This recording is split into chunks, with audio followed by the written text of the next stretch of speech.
ABP news ने एक बड़ा खुलासा किया है। यूपीए 2 की सरकार के दौरान पॉलिसी पैरालिसिस की वजह से ब्रह्मोस मिसाइल का निर्यात नहीं हो सका था। इस पर हमारे साथ बात करने के लिए मौजूद हैं कांग्रेस नेता कर्नल रोहित चौधरी। चौधरी साहब, सबसे पहले तो आपका रिएक्शन जानना चाहेंगे कि जिस पॉलिसी पैरालिसिस का आपने जिक्र प्रेस कॉन्फ्रेंस में भी कर रहे थे, उसी पॉलिसी पैरालिसिस की वजह से यूपीए 2 की सरकार में ब्रह्मोस मिसाइल का निर्यात नहीं हो सका था। देखिए, ब्रह्मोस मिसाइल जो है उसकी जो इंडिजिनसली डेवलप्ड मिसाइल थी, जिसके लिए प्रोडक्शन कैपेसिटी उसकी बनाई गई कि कितनी मिसाइल हमारी ऑपरेशनल प्रिपेयर्डनेस के हिसाब से ज़रूरी है। आपको जानकर खुशी होगी कि पहले हम डिफेंस इक्विपमेंट को प्रोक्योर किया करते थे 80s में, 90s के अंदर, 2000 के अंदर, 2000 वाला जो डिकेड है उसमें हमने अपनी कैपेबिलिटी को बढ़ाया और हमने हर तरह के, चाहे वो टैंक हो, जहाज हो, मिसाइल डेवलपमेंट प्रोग्राम्स हो और तमाम तरह की गन, हाउइट्जर वगैरह, जो भी तमाम तरह के इक्विपमेंट है, शिप बिल्डिंग, ये सब चीज़ें हमने अपने देश में करनी शुरू की डिफेंस पब्लिक सेक्टर यूनिट्स के ज़रिए। और इसी दौरान जब हमारी missile development programme mature stage में आ गया तो हमने यूपीए सरकार के अंदर पहला काम किया कि इंडिजिनियसली डेवलप्ड मिसाइल्स का कैपेबिलिटी, जो कि सिर्फ एक बीडीएल के जरिए भारत डायनेमिक्स लिमिटेड ही बनाया करता था, उसके साथ साथ हमने इसकी कैपेसिटी एक ब्रह्मोस के लिए एक अलग से यूनिट तैयार की और उनको प्रोडक्शन शुरू किया। वो प्रोडक्शन शुरू करना, पहला काम ये था कि हमारी जो ऑपरेशनल रिक्वायरमेंट है, देश की जो ऑपरेशनल रिक्वायरमेंट है मिसाइल्स की डिप्लॉयमेंट पैटर्न के हिसाब से, उनको पहले तैयार करना। वो समय लगता है, missile development and manufacturing, it takes time. तो उस दौरान में बनाया गया 2006 से लेके और 10 के बीच में हमने इनकी प्रोडक्शन अपने पूरी की। उसके साथ साथ हमारे इनकी कैपेसिटी एनहांसमेंट का काम किया गया, जो मैन्युफैक्चरिंग कैपेसिटी थी, और उसमें ये फैसले लिए गए कि हम इनको अपने इक्विपमेंट को हम एक्सपोर्ट कर सकें। तो 2010 तक आप कह रहे हैं कि हमारी ऑपरेशनल रिक्वायरमेंट जो है वो पूरी हो गई थी, लेकिन 2010 में इंडोनेशिया की टीम आई थी और वो ब्रह्मोस एरोस्पेस का दौरा करना चाहती थी। उसके बाद 2014 में जो फिलीपींस जाना चाहते थे ब्रह्मोस की टीम, डेलीगेट से, फॉरेन डेलीगेट से मिलना चाहते थे, वो भी नहीं करने दिया। नहीं, देखिए, आप चीज़ों को गलत परिप्रेक्ष्य में लेके जा रहे हैं। पहली चीज़, डिफेंस और जो हमारे सिस्टम्स हैं, हम पर्सपेक्टिव प्लानिंग करते हैं 20-20 साल की। हम 2012-13 के अंदर जो पर्सपेक्टिव प्लानिंग करके आए थे 20 इयर्स की, 2 इयर्स की, 5 इयर्स की, 20 इयर्स की, तो ये हमारे प्लान्ड वर्क्स हैं। तो उन प्लान्ड वर्क्स के अंदर हम कैसे कैसे क्या क्या चीज़ कर पा रहे हैं, उनको एक समय सीमा के साथ करते हैं। तो जहाँ तक बात है ब्रह्मोस मिसाइल की, जो आप बात स्पेसिफिक कर रहे हैं, तो ये पॉलिसी बनाने के लिए और सारी चीज़, और कोई भी हमारा डिफेंस का सौदा होता है, डिफेंस का सौदा कोई एक ऐसा नहीं है कि आप कहीं जा रहे हैं और एक चीज़ को पिकअप कर लिया है, ऐसा नहीं है। ना तो हमारा अब जैसे राफेल का है, या फिर हमारे रेडार डेवलपमेंट के प्रोग्राम्स हैं, या कोई और हमारे इक्विपमेंट जो बना रहे हैं या हम खरीद रहे हैं, वो 3-3, 4-4 साल लगते हैं, बिकॉज उसके लिए बहुत सारी चीज़ें ज़रूरी होती हैं। पहली चीज़ होती है कि इक्विपमेंट की आइडेंटिफिकेशन, कौन सा हमने इक्विपमेंट लेना है। बहुत सारे इक्विपमेंट मैन्युफैक्चरर्स होते हैं। उसके बाद उसकी ट्रायल्स होती हैं। ये हमारा भी सिस्टम है, ऐसा ही सिस्टम बाकी देशों का भी है। तो क्या कर्नल साहब, आपको नहीं लगता कि क्या लाल फीताशाही की वजह से भी कुछ देरी हुई निर्यात पॉलिसी बनाने में?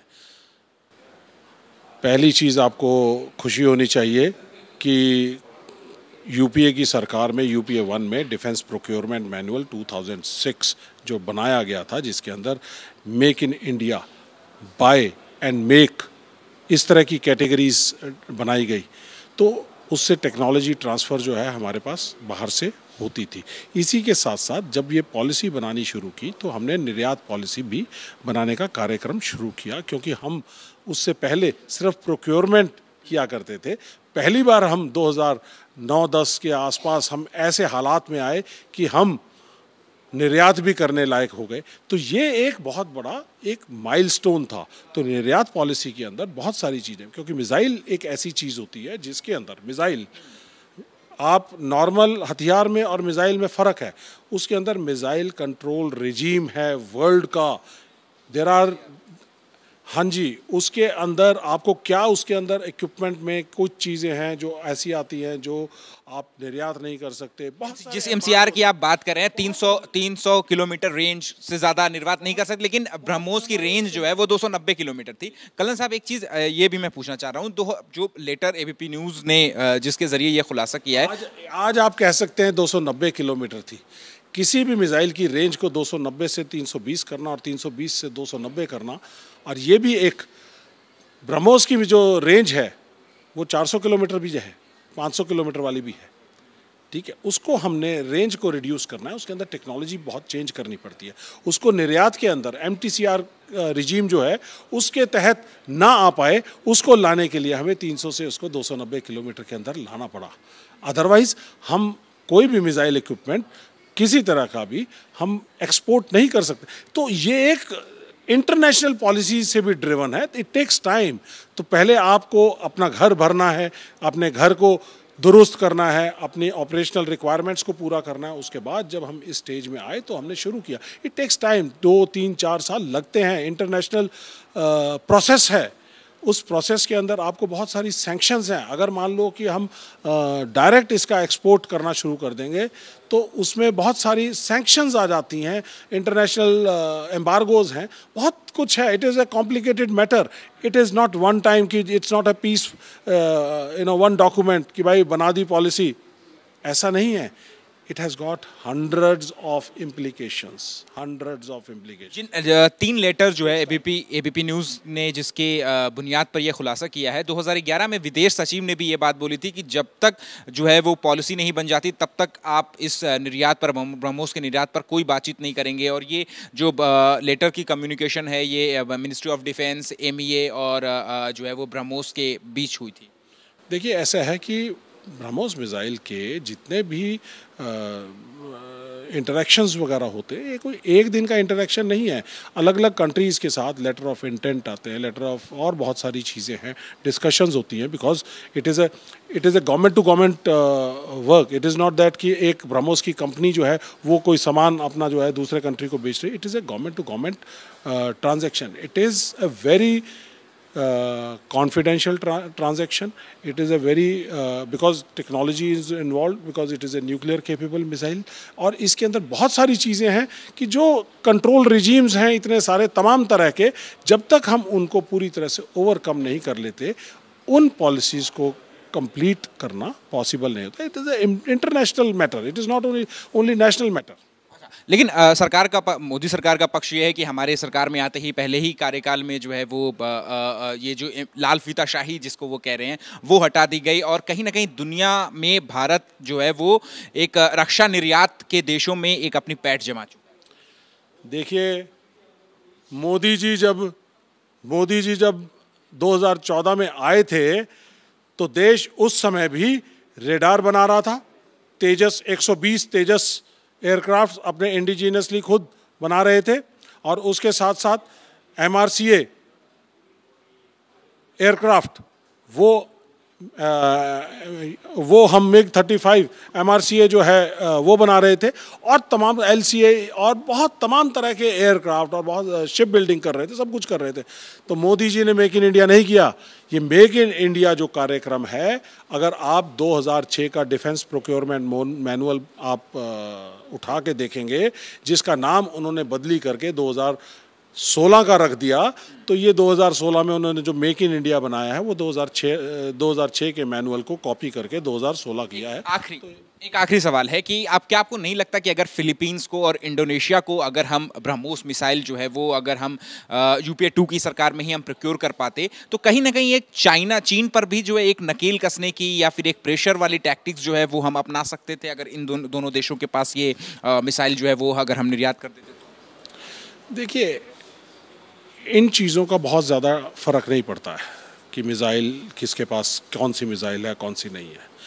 ये एक इंटरनेशनल पॉलिसी है जो कि कांग्रेस पार्टी के यूपीए 1 में भी, यूपीए 2 में भी और उससे पहले के तरतीबवार जिस तरह से हमने साउथ चाइना सी के अंदर इसको चाइना को घेरना शुरू किया है, आपको जानकर हैरानी होगी, हैरानी नहीं क्योंकि आप लोगों को हैरानी होगी, हमें खुशी होती है इस बात के लिए कि आप लोग पाकिस्तान को अपना पहला एनिमी मानते हैं। हमने 2005 के अंदर डिफेंस के अंदर लुक ईस्ट पॉलिसी बनाई थी कि पाकिस्तान हमारा एडवर्सरी ज़रूर है लेकिन कैपेबिलिटी वाइज हमारे कहीं भी नज़दीक नहीं है, तो हमने लुक ईस्ट पॉलिसी बनाई। तब हमने साउथ चाइना सी के अंदर हमने और बहुत सारी चीज़ों को डेवलप करने शुरू किया और ये जो मिसाइल देने का जो इनका हमारा फिलीपींस को और बाकी सब लोगों को इक्विप मिलिट्री हार्डवेयर से इक्विप करने का जो स्टेप था वो उस साउथ चाइना सी के अंदर अपनी डोमिनेंस क्रिएट करने के लिए किया गया था। तो ये मोदी जी इसका क्रेडिट ना लें। मोदी जी से मैं सिर्फ सवाल करना चाहूँगा, एक सवाल ये कि 10 साल में आपने कौन सा मॉडर्न इक्विपमेंट खरीदा है? World class weapon locating radar जिसका प्रोजेक्ट के अंदर मैं डीआरडीओ में काम कर रहा था, वो हमारा वर्ल्ड का नंबर 1, मैं 2013 में फौज छोड़ चुका था, नंबर 1 रेडार था, वर्ल्ड का number 1 radar, weapon locating radar. तो आपने 2014 से लेके और 24 तक मुझे गिनती करा दीजिए कि आपने कौन सा मॉडर्न डिफेंस इक्विपमेंट लिया है। 126 जहाज़ों के ऑर्डर को, राफेल जहाज़ों के ऑर्डर को, जिनकी कीमत उस समय पे 550 करोड़ थी, आपने आते ही उसको 2015 में जो 36 जहाज़ फुली फिनिश कंडीशन के अंदर खरीदने का काम किया, ना तो उससे टेक्नोलॉजी आई, ना टेक्नोलॉजी ट्रांसफ़र हुई और जहाज़ की कीमत 1500 करोड़, कैसे आपकी 700-750 करोड़ कीमत बढ़ गई, उसका सवाल मैं आपसे पूछना चाहता हूँ। ठीक है, शुक्रिया बात करने के लिए। कैमरा पर्सन जीतन सिंह के साथ अहमद बिलाल, एबीपी न्यूज़, दिल्ली।